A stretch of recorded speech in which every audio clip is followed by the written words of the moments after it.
Jazakumullah.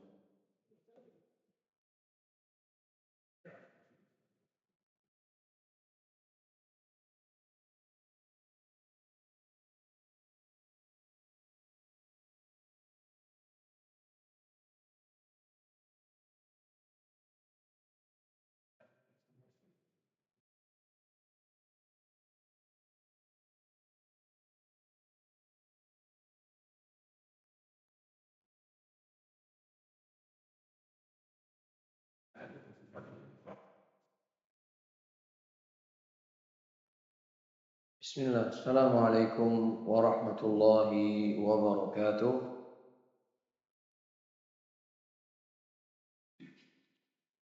Innal hamdalillah ta'ala nahmaduhu wa nasta'inuhu wa nastaghfiruh wa natubu ilaihi wa na'udzu billahi min shururi anfusina wa min sayyiati a'malina. Man yahdihillahu fala mudilla lahu wa man yudlil fala hadiya lahu. Wa asyhadu an la ilaha illallah wahdahu la syarika lahu. وأشهد أن محمدا عبده ورسوله لا نبي ولا رسول بعد. قال الله عز وجل يا أيها الذين آمنوا اتقوا الله حق تقاته ولا تموتن إلا وأنتم مسلمون. وقال تعالى يا أيها الناس اتقوا ربكم الذي خلقكم من نفس واحدة وخلق منها زوجها وبث منهما رجالا كثيرا ونساء واتقوا الله الذي تساءلون به والأرحام إن الله كان عليكم رقيبا. وقال تعالى يا أيها الذين آمنوا اتقوا الله وقولوا قولا سديدا يصلح لكم أعمالكم ويغفر لكم ذنوبكم ومن يطع الله ورسوله فقد فاز فوزا عظيما.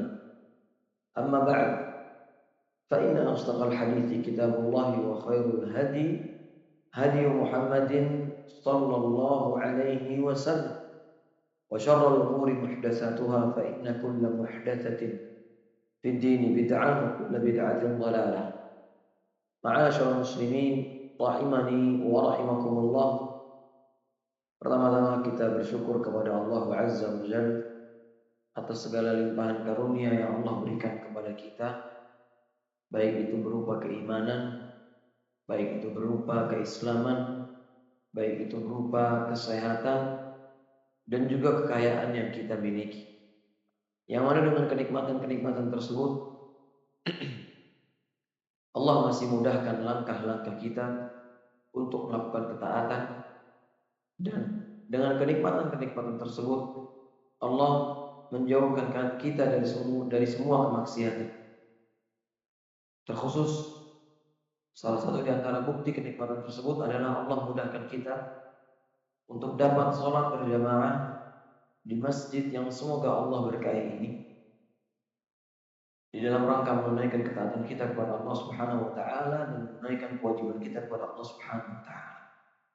Kemudian tidak lupa salawat dan salam semoga selalu terlimpahkan dan tercurahkan kepada panutan kita baginda tercinta Nabi Muhammad sallallahu alaihi wasallam dan kepada seluruh keluarganya yang di dalamnya terdapat istri-istrinya dan juga anak-anaknya, dan juga kepada para sahabat-sahabatnya radhiyallahu taala anhum, dan kepada orang-orang yang mengamalkan sunnah-sunnahnya serta meninggalkan larangan-larangannya hingga hari kiamat nanti tiba. Jamaah kaum muslimin rahimani wa rahimakumullah. Dalam sebuah pepatah orang Arab dikatakan bahwasanya man arafa bu'da safari ista'adda. Siapa yang tahu jarak perjalanan dalam kondisi safar, maka dia akan memiliki persiapan. Siapa yang ingin safar, pasti dia menyediakan persiapan, bersiap-siap. Beranjak dari pepatah ini, kita semua sejatinya sedang dalam perjalanan safar. Kemana? Kepada Allah Azza wa Jalla. Setiap kita, tidak ada di antara kita yang tidak sedang pergi menuju Allah Subhanahu wa Ta'ala. Namun, tentu di dalam sebuah perjalanan tidak akan sama bekal dari seseorang yang melakukan perjalanan. Anggap kita pergi safar dengan teman-teman kita ke kota A. Maka persiapan kita pasti akan berbeda. Mungkin ada di antara kita yang bawa baju 5 potong. Ada yang bawa celana 7 potong. Ada yang bawa uang mungkin 1 juta. Tapi ada juga yang mungkin dengan tujuan yang sama, tapi bekalnya berbeda. Dan ini adalah suatu kelaziman. Karena setiap kita memiliki pemikiran masing-masing.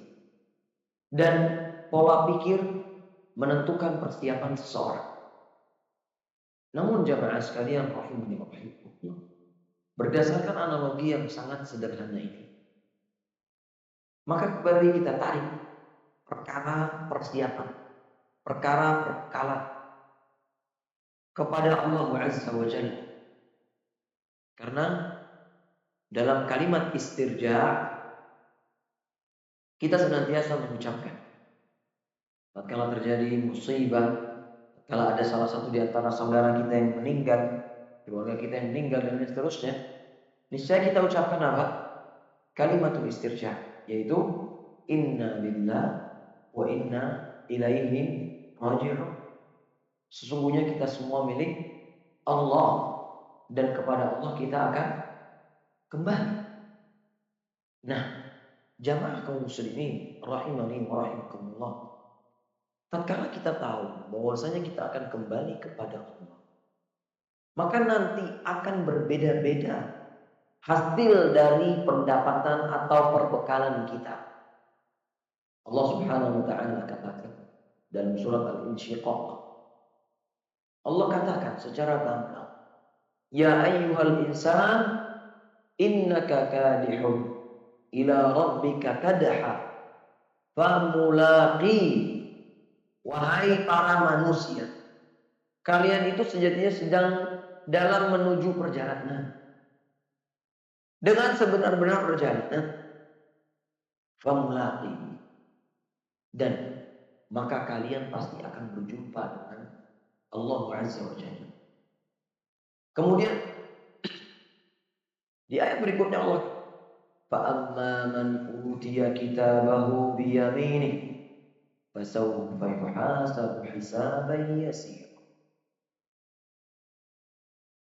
Akan tetapi Allah Subhanahu wa Ta'ala, tatkala setiap manusia akan berjumpa dengan Allah, maka nanti akan diberi dalam tanda kutip raport-raport mereka. Ada yang menerima raportnya dengan tangan kanan. Adapun mereka yang menerima raportnya, catatan amalannya dengan tangan kanan, maka kata Allah Subhanahu wa Ta'ala, fasawfa yuhasabu hisaban yasira. Niscaya Allah akan hisab dengan hisab yang ringan. Maksudnya bagaimana? Enggak didebat. Enggak didebat. Dan ini sebuah kenikmatan. Tatkala seseorang berjumpa dengan Allah Subhanahu wa Ta'ala, tidak didebat. Tapi ternyata Allah lanjutkan pula di ayat berikutnya, wa amma man utiya kitabahu wara'a dhahri. Akan tetapi bagi orang yang menerima catatan amalannya dengan dari arah belakang pundaknya atau dalam kondisi kesusah payah, fasawfa yad'u thuburan wa yasla sa'ira. Niscaya mereka akan merasakan yang namanya as-sa'ir. Apa itu as-sa'ir? Neraka jahanam. Maka jemaah sekalian, kita semua sedang bersama, tapi perbekalan kita berbeda-beda. Ya. Maka betul pepatah tadi, siapa yang tahu jarak perjalanan, dia akan bersiap-siap. Kita tahu kematian pasti akan menjumpai kita, suka tidak suka atau tidak. Tapi banyak di antara kita yang meragukan kematian itu sendiri. Maksudnya bagaimana? Meragukan kematian dengan tidak membawa perbekalan. Dan ini banyak. Maka sedikit intermezzo yang kami sampaikan ini mudah-mudahan bisa menjadi pemantik semangat agar betul-betul memanfaatkan waktu yang Allah berikan kepada kita. Terkhusus kita sekarang sedang berada di bulan yang kata Nabi SAW kebanyakan manusia lalai terhadapnya, yaitu bulan apa? Sya'ban. Kata Nabi, ini bulan banyak orang lalai di dalamnya. Padahal kata Nabi SAW, bulan Sya'ban adalah bulan diangkatnya amalan-amalan hamba kepada Allah Azza wa Jalla. Tapi dia banyak orang-orang yang tatkala berjumpa dengan bulan Sya'ban, mereka malah santai-santai. Kenapa kok bisa santai-santai? Karena mereka berkeyakinan bahwasanya nanti kan setelah Sya'ban ada Ramadan. Ya udah kalau kayak gitu santai-santai aja dulu. Nanti kalau udah ketemu Ramadan baru serius. Kalau udah ketemu Ramadan baru tobat. Kalau udah Ramadan baru udah tuh mulai sholatnya, baca Qur'annya dan seterusnya. Ternyata apa? Sebelum Ramadan tiba, Allah cabut nyawanya. Ya. Maka mudah-mudahan di majelis yang singkat ini kita sama-sama memiliki persiapan yang matang. Agar nanti ketika kita berjumpa dengan Allah, catatan amalan kita ambil dengan tangan kanan. Agar nantinya kita dihisab dengan hisab yang mudah. Dan na'udzubillah jangan sampai kita menerima catatan kita dengan tangan kiri atau dalam kondisi yang bersusah payah. Nah, jemaah sekalian rahimani wa rahim. Sekarang sudah berapa Sya'ban, Pak? Hah? Sudah berapa Sya'ban? 17 atau 18? 18 karena udah maghrib. Ya. 18 berarti kurang berapa hari lagi Sya'ban? Kurang lebih 11 atau bisa jadi 12. Tergantung hilal. Terus bisa untuk kita kurang lebih 2 minggu, betul? Kurang lebih 2 minggu lagi. Maka apakah kita sudah bersiap-siap untuk berjumpa dengan tamu yang mulia, tamu yang agung, yaitu bulan Ramadan? Bukankah kita tahun lalu itu memiliki harapan yang sama agar apa? Berjumpa dengan bulan Ramadan. Tapi kira-kira apakah persiapan kita sudah betul-betul kita persiapkan? Karena tatkala seseorang masuk ke dalam bulan Ramadan itu mulai kelihatan watak aslinya. Kelihatan.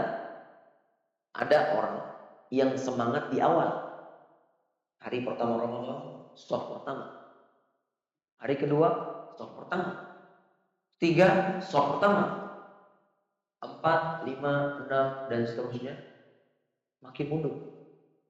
Nah, ada yang angkat tangan kan? Luar biasa, Masya Allah. Ya, ada yang seperti itu. Ada juga yang tatkala bulan Ramadan datang, hari pertama selesai 10 juz tilawah. Hari kedua berkurang sedikit, 7 juz. Hari ketiga 5, hari keempat hilang. Hilang entah apa penyebabnya. Dan ini banyak terjadi. Hari pertama Masya Allah matanya betul-betul dijaga. Ngelihat yang gak berjibak langsung begini. Tapi giliran udah masuk di seperempat terakhir atau sepertiga terakhir dari bulan Ramadan, balik lagi. Kayak biasa. Kayak seperti bulan Ramadan udah berlalu gitu. Dan ini banyak. Ini semua karena apa, Pak? Karena tidak ada pemanasan. Ibarat kata kita orang main badminton, main futsal, main bola, main basket, lari, dan seterusnya. Kalau kita orang nggak pemanasan, bertahan lama atau enggak? Gampang. Dan ini pengalaman. Ujuk-ujuk dari rumah, langsung pegang raket, langsung cemes-cemesan sama temennya. Kalah karena kalah atau kalah karena engam. Ya kan? Tapi berbeda dengan orang yang emang persiapan dari rumah, dia udah ancar-ancar, udah pemanasan, udah lari-lari ringan, udah stretching sana sini. Pas main santai, nggak ngos-ngosan. Nah ini bisa jadi penyebab Ramadan kita nggak ada bedanya dengan Ramadan yang telah bilang. Karena nggak ada pemanasan, nggak ada pembiasaan dari awal. Ya. Pada Nabi SAW tidak demikian. Dari bulan Sya'ban beliau puasa. Dan ibunda Aisyah istri beliau SAW mengatakan, aku tidak pernah mendapati Rasulullah SAW puasa sebulan penuh kecuali di bulan Ramadan. Dan aku tidak pernah mendapati Nabi Muhammad SAW suamiku berpuasa paling banyak pada satu bulan kecuali di bulan Sya'ban. Nabi udah dijamin masuk surga, udah dijamin pegang pintu surga, udah dijamin dikasih sama Allah nanti diizinin buat ngasih syafaat. Tapi beliau tetap puasa sebelum bulan Ramadan. Lah kita masuk surga belum tentu, amalan masih bolong-bolong, kerjaannya maksiat mulu, dinasehatin kagak mau dengerin, terus mau masuk surga. Ngimpi. Ya. Maka mari jemaah sekalian kita persiapan dari sekarang. Persiapan perlu jauh-jauh. Nggak bisa besok Ramadan baru persiapan, nggak bisa. Harus dari jauh-jauh hari. Ya. Nah, jemaah sekalian rahimani wa rahimakumullah. Seseorang itu bisa karena terbiasa. Kalau kita udah terbiasa untuk melakukan ketaatan, niscaya di bulan Ramadan kita akan terbiasa melakukan ketaatan. Tapi kalau kita dari sebelum bulan Ramadan nggak biasa melakukan ketaatan, susah di bulan Ramadan melakukan ketaatan. Ya. Nah, jamaah sekalian rahimani wa rahimakumullah. Tatkala kita ingin menghadapi bulan Ramadan, maka ada dua yang harus kita persiapkan nantinya dan kita lakukan nantinya di bulan Ramadan. Yang pertama adalah perbaiki niat. Perbaiki niat. Maksudnya gimana? Kita semua tahu asas atau pondasi dari semua amalan soleh itu niatnya dulu. Dan niat orang itu berbeda-beda. Nabi sendiri yang mengatakan berdasarkan hadis yang diriwayatkan oleh Imam Al-Bukhari dan juga Imam Muslim, dibawakan oleh sahabat Nabi mulia Umar bin Khattab, Abu Hafs radhiyallahu taala anhu. Beliau katakan sallallahu alaihi wasallam, "Innamal a'mal binniyat." Sesungguhnya amalan itu tergantung niatnya. Faman kanat hijratuhu ila Allah wa rasulih, fa hijratuhu ila Allah wa rasulih. Siapa yang niatnya karena Allah dan Rasulnya, maka niatnya itu karena Allah dan Rasulnya. Waman kana hijratuhu lidunya yusibuha aw imra'atin yankihuha fa hijratuhu ila ma hajara ilaih. Akan tetapi barang siapa yang niat untuk berhijrahnya itu karena perempuan lah, karena dunia lah, karena pujian lah, karena cari muka lah, karena jabatan lah, karena sungkan lah, dan seterusnya, ya udah berarti niatnya untuk itu semua. Maka perlu kita perhatikan niat-niat kita sebelum masuk bulan Ramadan. Niat kita nanti kalau Allah pertemukan kita dalam bulan Ramadan apa? Dari sekarang kita niatin. Saya berniat kalau nanti bertemu dengan bulan Ramadan, saya melakukan ketaatan-ketaatan dan sebagainya. Itu murni hanya ingin mendapatkan ridha Allah Subhanahu wa taala dan agar mendapatkan surga Allah Subhanahu wa taala dan agar dijauhkan dari api neraka Allah Azza wa Jalla. Ini niat dari awal harus diniati. Kenapa demikian? Karena kita tahu disebutkan oleh para ulama bahwasanya niyatul mukmin ablagh min a'malihi. Sesungguhnya niat seorang mukmin itu lebih besar tingkatannya dibandingkan amalan mukmin itu sendiri. Maksudnya bagaimana? Tadi pentingnya niat. Pentingnya niat. Berdasarkan niat seseorang itu bisa mendapatkan pahala, bisa juga mendapatkan dosa. Dan ini perlu kita wanti-wanti dari sekarang. Dan juga tatkala kita sudah berniat, saya ingin melakukan ini dan itu, khususnya nanti di bulan Ramadan, ternyata Allah nggak pertemukan kita dengan bulan Ramadan, maka niat tersebut sudah mewakili amalan kita nantinya di bulan Ramadan yang tidak kita dapatkan. Sebagaimana Nabi SAW pernah mengatakan, seseorang yang terbiasa melakukan ketaatan, tapi ternyata pada suatu hari terhalangi dengan sebuah udzur, entah itu sakit, entah itu safar, entah itu apapun itu alasan, yang mana ini sudah menjadi kebiasaannya, maka dia akan tertulis atau mendapatkan catatan pahala sebagaimana dia dalam kondisi mukim, tidak dalam kondisi sakit, dalam kondisi sehat, tidak dalam kondisi sakit. Padahal sejatinya kondisinya sakit. Contoh, orang terbiasa baca Al-Quran. Udah menjadi kebiasaannya baca Al-Quran. Ternyata suatu hari dia sakit. Akhirnya karena sakit ini dia nggak bisa baca Quran. Maka dikala dia sakit, tetap mengalir argo pahala membaca Al-Qurannya. Dalilnya apa? Surat Yasin. Antum di sini hafal surat Yasin? Coba Pak, siapa yang hafal surat Yasin? Kata Allah Subhanahu wa taala, ya, kita pastikan dulu ayatnya yang keberapa. Surat Yasin ayat 12.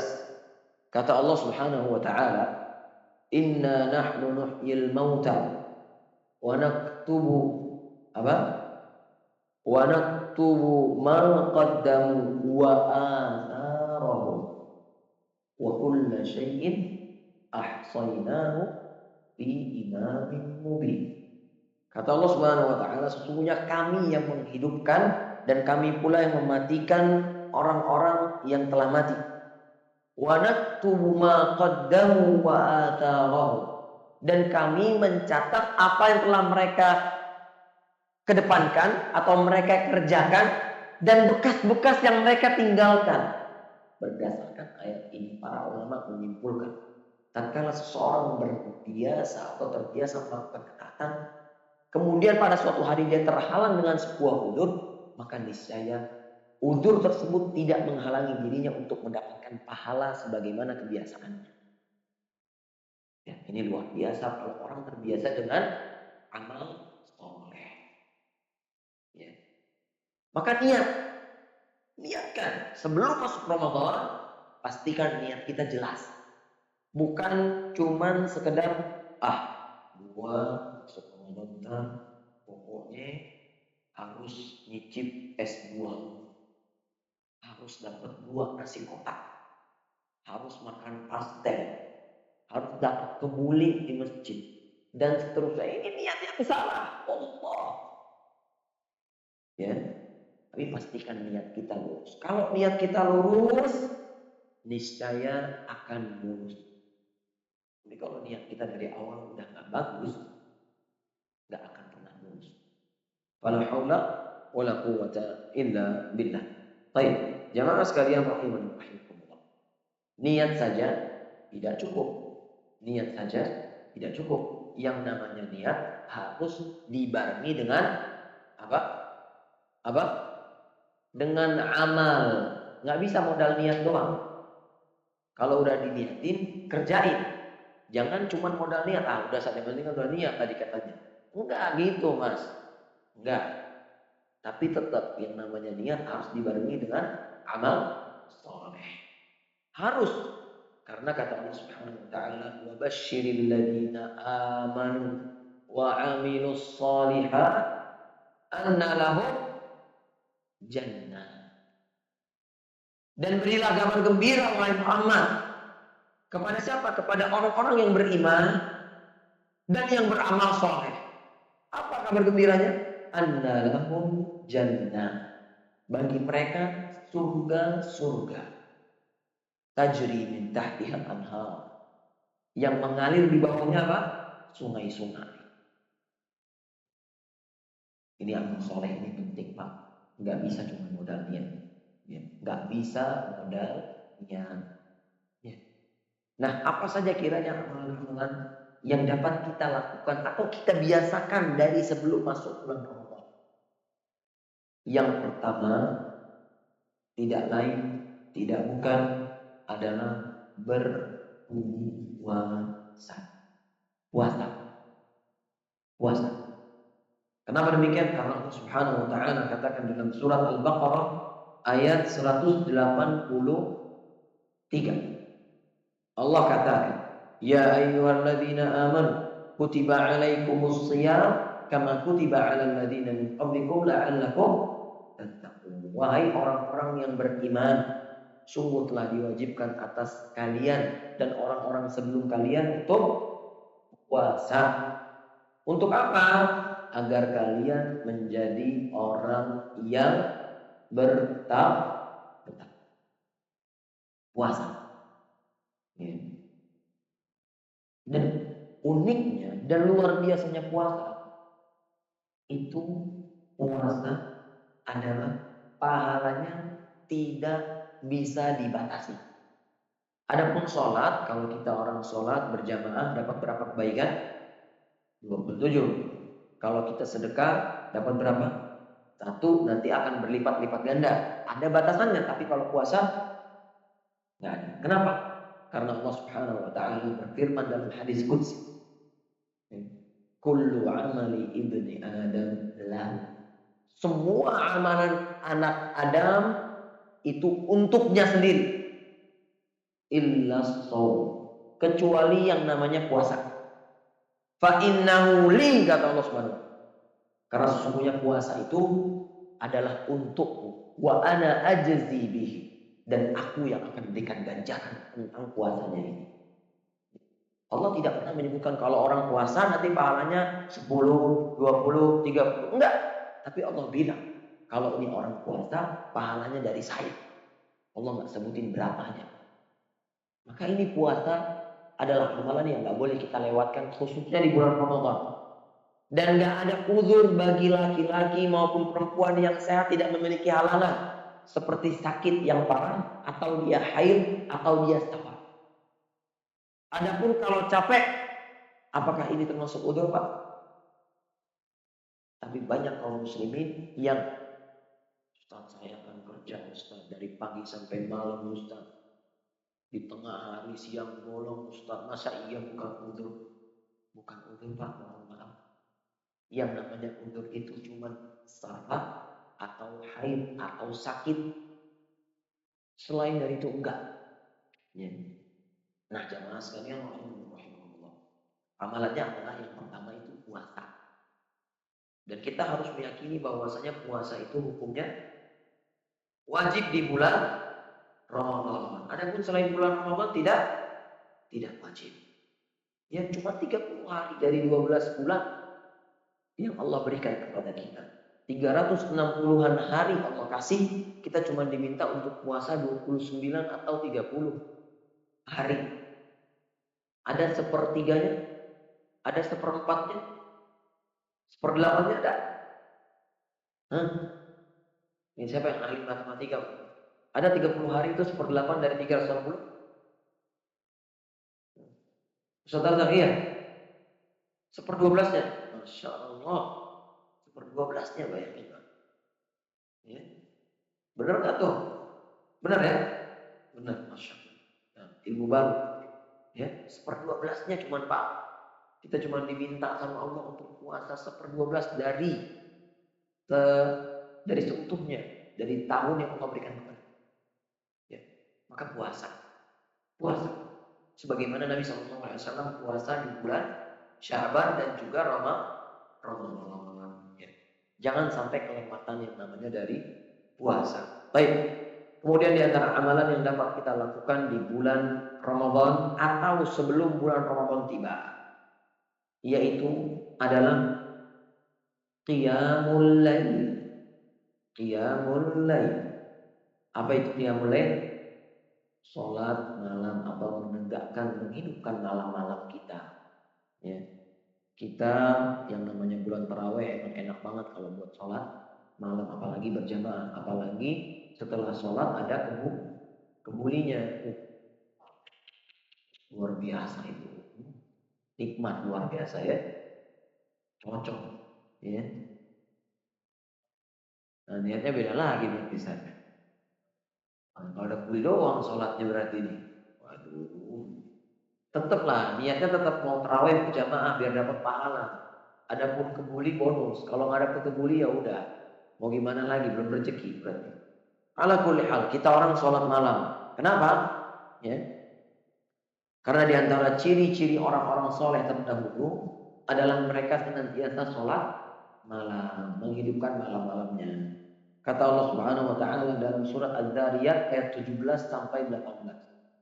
Surat Az-Zariyat ayat 17 sampai 18. Allah berfirman, "Kanu qalilan minal laili ma yahja'un." Sesungguhnya mereka itu sedikit tidurnya di waktu malam. Wabil ashari hum yastaghfirun, dan di waktu sahur mereka beristighfar, minta ampun kepada Allah. Ini Allah sendiri yang ceritain orang-orang sholat terdahulu itu kebiasaannya sholat malam, kebiasaannya puasa. Ya, ini luar biasa berarti.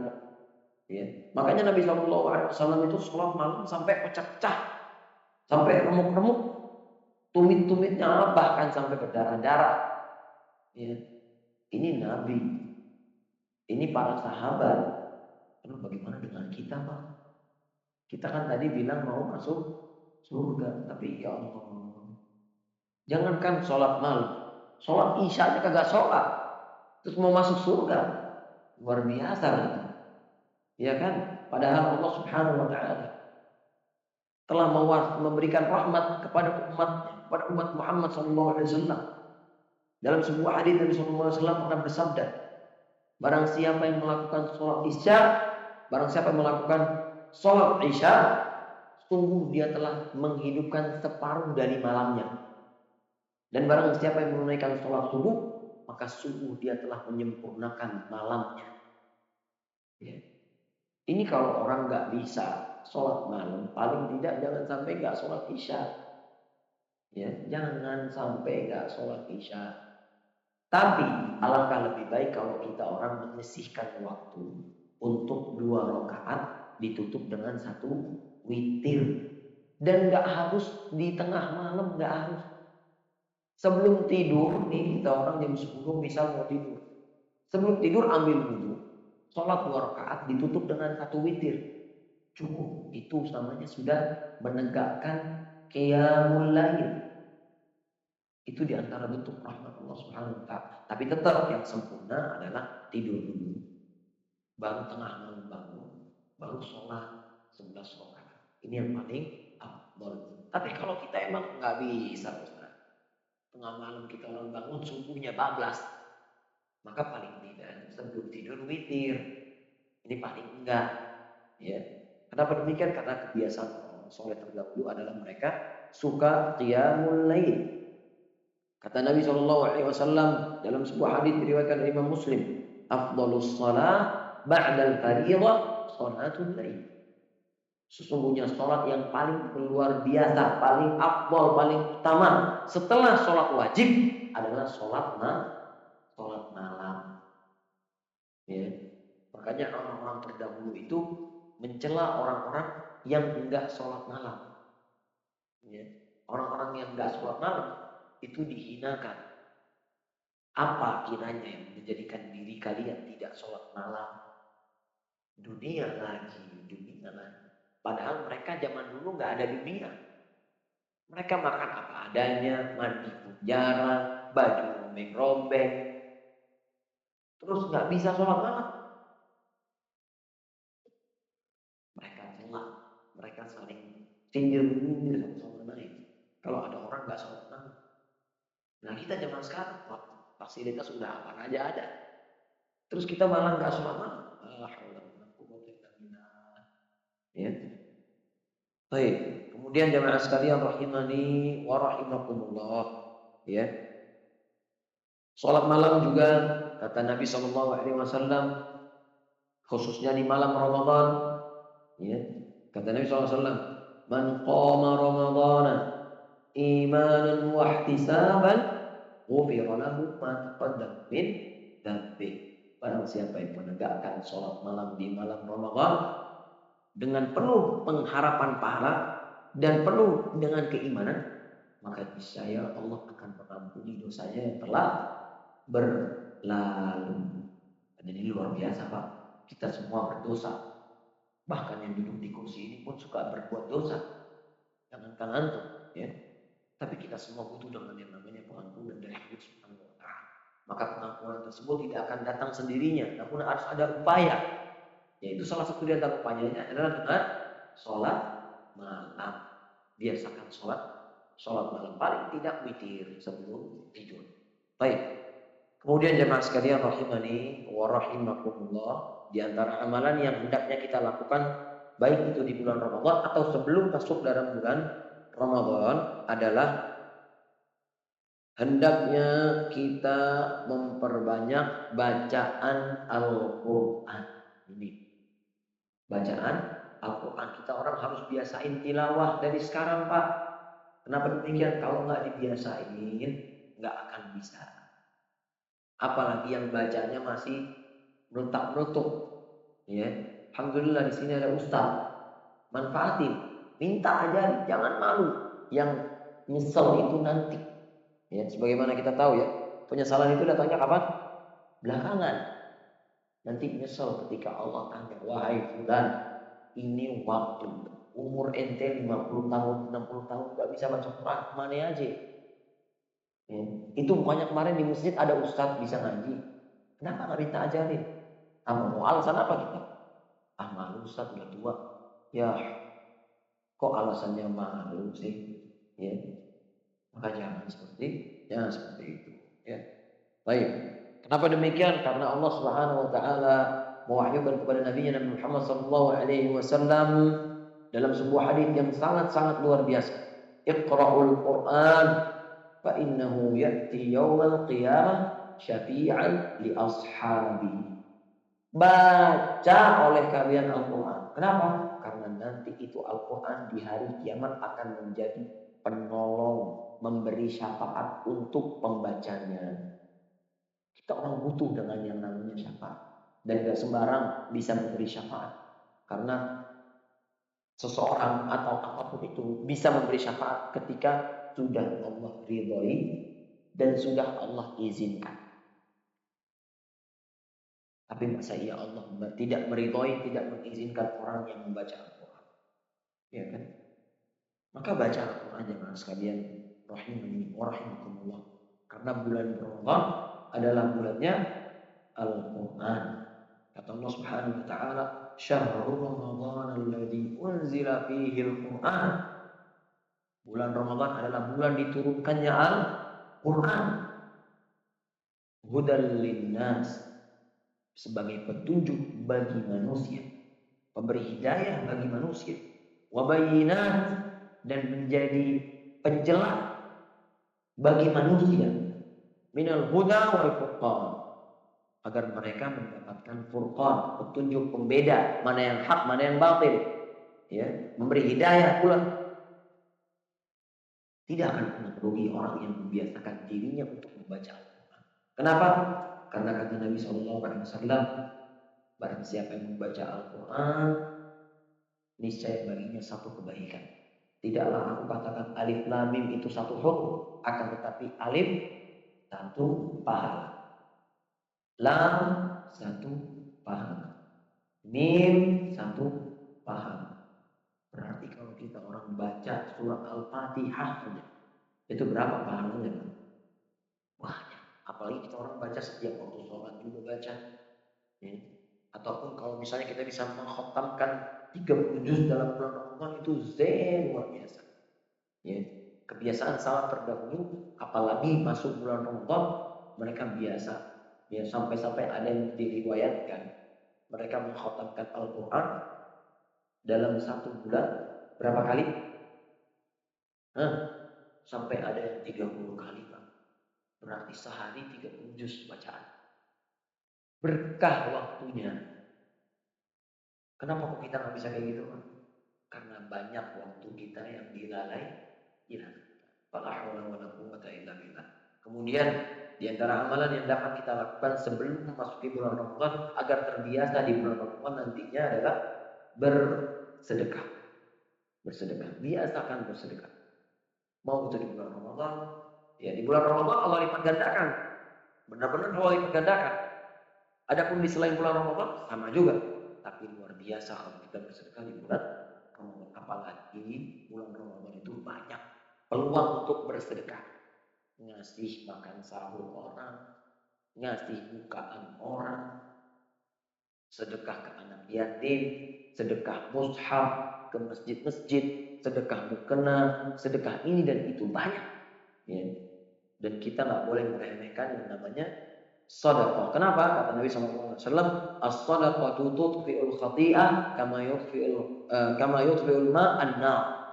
Sesungguhnya yang namanya sedekah itu dapat memadamkan kesalahan sebagaimana air memadamkan api. Ya, kita orang banyak salah. Kalau kita tahu kita orang banyak salah, maka perbanyak sedekah. Baik, kemudian yang terakhir di antara amalan yang harus kita biasakan sebelum masuk bulan Ramadan dan khususnya di waktu Ramadan adalah jaga lisan. Jaga nih lisan. Dari sekarang kita kurangin tuh lawan binatang. Dari sekarang kita kurangin tuh ngejek orang. Dari sekarang kita kurangin gibahin orang dan lain seterusnya. Supaya apa? Nanti di bulan Ramadan kita nggak kebiasaan. Kalau kita terbiasa berucap kotor, gibahin orang, ngejek orang dan seterusnya, pahala puasa kita zero, nol, nggak ada gunanya. Ya. Kata Nabi SAW, "Rubba sha'imin hadduhu min shiyamihi illa al-ju' wal 'atash." Betapa banyak orang yang berpuasa, tapi ternyata puasanya yang dia dapatkan bukan pahala, tapi cuma lapar dan haus. Ya. Maka ini jamaah sekalian rahimani wa rahimakumullah, ya, sedikit amalan-amalan yang dapat kita biasakan sebelum masuk bulan Ramadan. Yang pertama adalah puasa, yang kedua sholat malam, yang ketiga baca Quran, yang keempat bersedekah, yang kelima jaga lisan. Wallahu a'lam bishawab. Terima kasih atas perhatiannya. Semoga apa yang kami sampaikan bisa diamalkan dengan baik dan bisa menjadi pundi-pundi amal soleh kita nantinya. Kalau ada kebaikan itu datang dari Allah, kalau ada kekurangan itu dari kami sendiri, dan kami mohon ampun kepada Allah atas apa yang telah kami ucapkan.